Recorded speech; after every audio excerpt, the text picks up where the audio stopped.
Okay, so welcome back to the deep dive. You know how we get swept up in that daily rush, always thinking about what's next, Oh, yeah, and never really stopping to appreciate the present moment. for sure.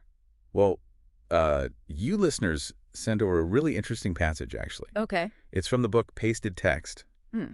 and it's all about slowing down and the author's experience on the Camino de Santiago. I'm familiar with that book. Yeah, and let me tell you, this author's story really hit home for me. I bet. So, maybe you could give us a little background on this passage. Yeah, definitely. So this is from chapter 4, and it's really all about, the contrast between rushing and being present. Right. And it starts with the author setting off on his journey, all bundled up, bike loaded, eager to get going. I was going to say, you can practically feel that let's do this energy. Totally. He's all about covering ground and making progress, Exactly. which sounds pretty familiar to how a lot of us tackle our to-do lists, I think. Oh, absolutely. It really does mirror that, that go, go, go mentality we're often trapped in. Always focused on that destination or the next goal, the deadline. Mm-hmm. But then the author stumbles upon this vibrant Easter celebration Oh, yeah. in a small Spanish town. And it totally stops him in his tracks. Yeah. Suddenly it's all about the joyous energy of the townspeople, Yeah. the music, the dancing. Totally. They're just fully immersed in the moment, Mm. completely present. It's a beautiful thing. It is. Yeah. And I think what's so fascinating here is how quickly the author's perspective shifts. Oh, for sure. He goes from this driven, goal-oriented mindset Yeah, to just completely soaking it all in. exactly. He parks his bike, starts walking, embraces that slower pace, Mhm.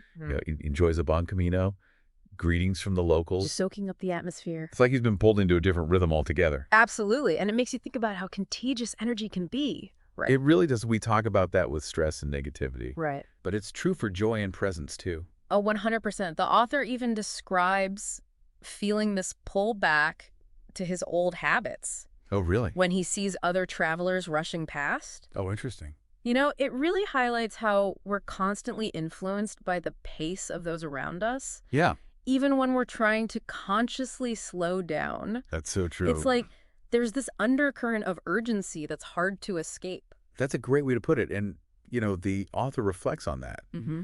talking about how our modern deadline-driven lives make us forget to relax and just be. Yeah, It's almost like we've lost that innate ability to savor the moment. I think so. We're always thinking about what's next Yeah. instead of appreciating what's right in front of us. You hit the nail on the head, and that has real consequences. I was going to say, it's not just missing out on the beauty of everyday moments, Yeah. but it's also increased stress, decreased creativity, even strained relationships. Right. When we're constantly rushing, we're not fully present for anything. It's like we're living on autopilot, just going through the motions.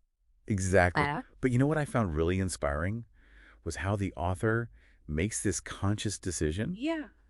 to break free from that cycle. Good for him. He chooses to stay present, to enjoy the experience, to savor the moment. And that's a powerful choice.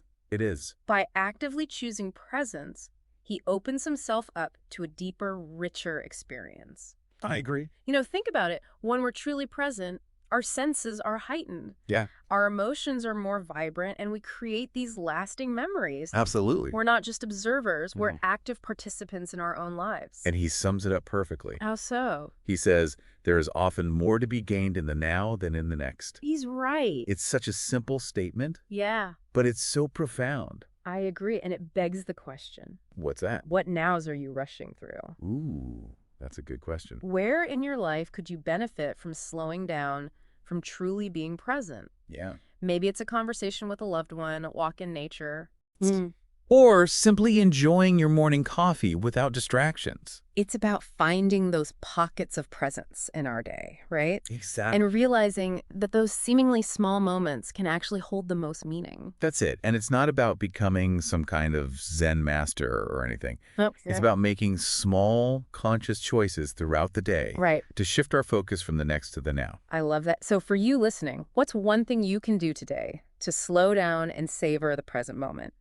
Share your thoughts with us on social media. We'd love to hear your slow down moments.